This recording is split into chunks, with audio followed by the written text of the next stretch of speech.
tous et à tous, ici LeDiCheese et aujourd'hui on se retrouve pour une vidéo comparatif entre l'iPhone 4 sous iOS 7 et un iPod Touch 4 sur l'iOS 6.1.3. Donc pour commencer, on peut voir que les icônes sont radicalement différentes.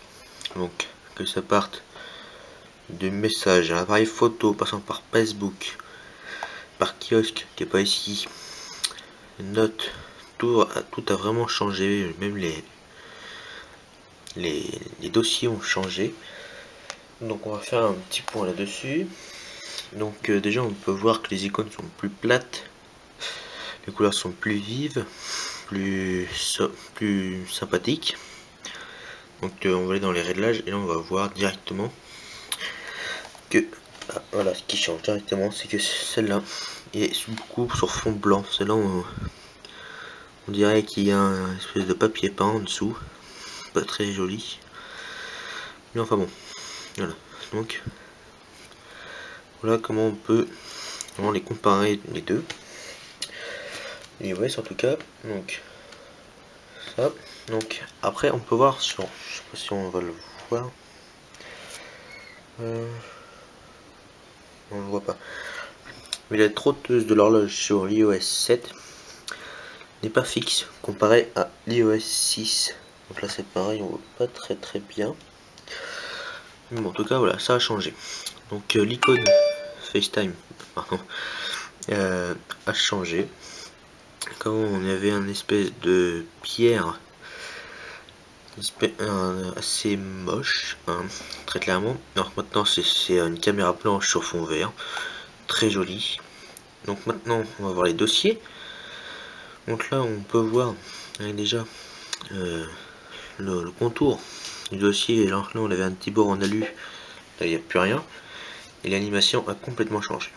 Voilà, et là c'était limité sur l'iOS 6.3 mais en général les 6.0 sont limités à 12 applications, alors qu'ici ils sont limités selon Mac Forever à 135 applications. Donc voilà, donc il y a possibilité d'avoir des pages, chose qui n'est pas possible sur l'iOS 6. Donc chose qui est assez plaisant, notamment pour les jeux. Pourquoi les jeux? Car tout simplement les jeux, car quand vous avez plusieurs catégories de jeux, action, stratégie, aventure, certains aiment bien tout classer par catégorie, tombera. Donc c'est pas mal. Ensuite, passons à l'App Store. L'App Store, donc l'icône est devenue beaucoup plus plate chez l'iOS 7.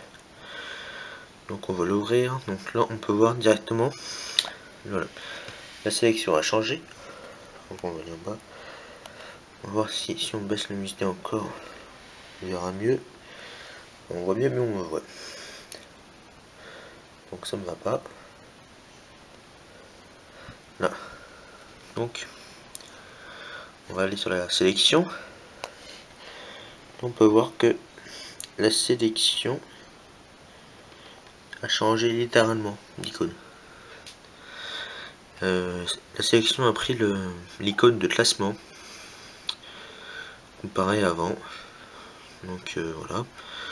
Donc et le classement maintenant a sur l'iOS 7 des sortes de tableaux, alors que sur l'iOS 6 il y a une étoile. Chose qui a disparu sur l'iOS 7, les applications Genius, qui est remplacé par à proximité. Donc moi je m'en sers pas du tout. Donc voilà, il y a Genius. Donc après, toujours la barre rechercher. Donc là on peut voir sur l'iOS 7 qu'elle a très changé comparé à l'iOS 6. Ensuite, chose innovante sur l'iOS 7 comparé à l'iOS 6, c'est que les mises à jour se font automatiquement sur l'iOS 7. Donc, quel avantage concret, c'est qu'on n'a plus besoin d'aller dans l'application l'App Store et d'aller fermer toutes et de faire les mises à jour qui vont nous faire perdre du temps. Pardon. Donc autre chose qui a changé, le multitâche. Voilà. Je me tais et je vous laisse regarder. Voilà. Ça n'a pas besoin d'autres explications que ça. Ça c'est très très joli. Et donc on va passer à la musique. La musique, je crois pas que j'en ai sur celui-là. Non, donc on va prendre l'autre iPod. L'iPod Touch deuxième génération. Donc lui, qui a toute ma bibliothèque de musique. Donc quand on est comme ça, on a le cover slow.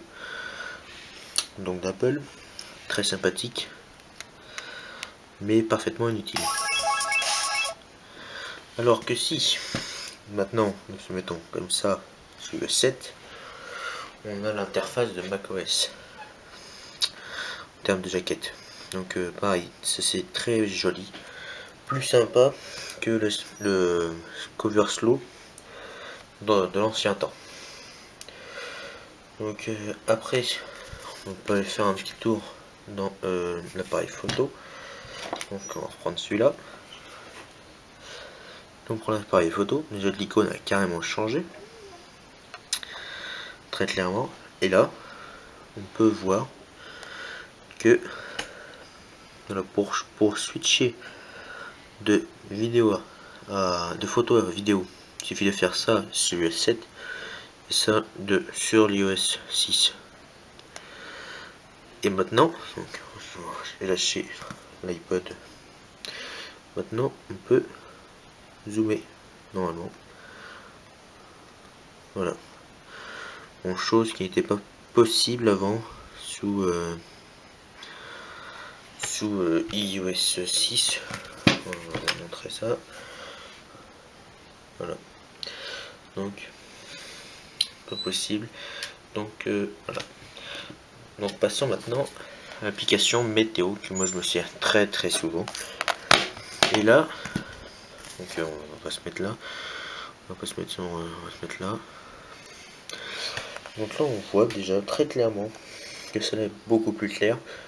Et dans un seul coup de vue, on voit quelle météo se fera dans les 4 prochaines heures, quoi. Alors que là, juste la journée, il faut cliquer dessus, voilà, c'est moins bien. Mais en tout cas, c'est plus joli et surtout plus bavard. On va montrer ça donc en cliquant sur nuageux et la température. On a le taux d'humidité, le risque de pluie, le ressenti et le vent, les vitesses du vent. Donc c'est vraiment très très sympa d'avoir toutes ces informations comparées simplement l'heure et la météo ainsi que la température. Il y a aussi l'application Notes, donc qui sont à la même place tous les deux. Donc déjà les couleurs sont pas les mêmes.